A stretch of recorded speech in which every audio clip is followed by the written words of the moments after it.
আসসালামু আলাইকুম গাইজ, বাচ্চাদের এই সুন্দর প্লাজো পায়জামাটি আপনাদেরকে তৈরি করে দেখাবো। তো আপনারা সম্পূর্ণ ভিডিওটি না টেনে দেখবেন, অবশ্যই একটি সাবস্ক্রাইব করবেন। তো 1 বছরের বাবুর জন্য আমি এই পায়জামাটি তৈরি করেছি। তো এখানে আমি হাফ গজ পরিমাণ কাপড় নিয়ে নিয়েছি।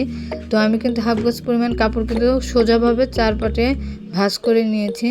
দেখুন, এরপর আমরা 10 ইঞ্চি পরিমাণ হিপের মাপ নিয়ে নেব। তো হিপের মাপ কিন্তু আমি 10 ইঞ্চি পরিমাণ নিয়ে নেব। 1 বছর বাবুর জন্য 10 ইঞ্চি পরিমাণ নিলেই কিন্তু হবে।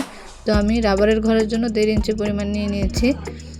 তো এখন আমি পায়ের মুহুরির মাপটি নিয়ে নেব 4.5 ইঞ্চি পরিমাণ। তারপর আমি একটু রাউন্ড শেপ দিয়ে নেব। তো দেখুন, এভাবে কিন্তু রাউন্ড শেপ দিয়ে নিতে হবে। যারা সেলাইয়ের কাজে একদম নতুন তারা কিন্তু আমার ভিডিওটি দেখলে অবশ্যই উপকৃত হবেন এবং তারা কিন্তু খুব সহজেই আপনাদের বাবুর জন্য তৈরি করতে পারবেন এই প্লাজো পায়জামাটি। তো নিচে আমাদের কাপড় একটু আঁকা বাঁকা আছে, তো সেই আঁকা বাঁকা কাপড়টুকু কেটে আমরা সমান করে নেব। দেখুন, আমরা সমান করে নিচ্ছি। এরপর আমরা সেলাই করে নেব। তো আমরা প্রথমে দুই পাশের সাইডে আমরা আগে সেলাই করে নেব। দেখুন, দুই পাশে আগে আমরা সেলাই দিয়ে নিচ্ছি। তো এভাবে আমরা দুই পাশে সেলাই করে নিচ্ছি।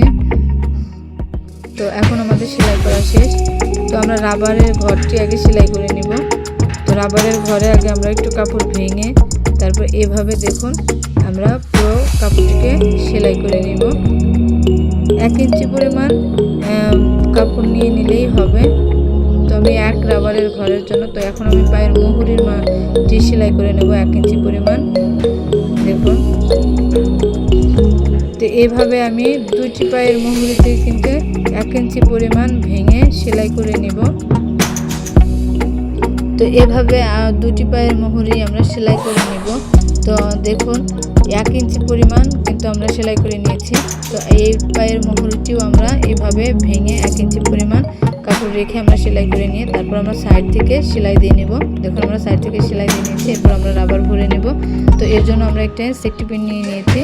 সেফটি পিনের সাহায্যে আমরা রাবারটি ভরে নিয়েছি। তারপর আমরা সমানভাবে রাবারটি ধরে মেশিনের সাহায্যে আমরা বারবার দাগ দিয়ে সেলাই করে নিচ্ছি।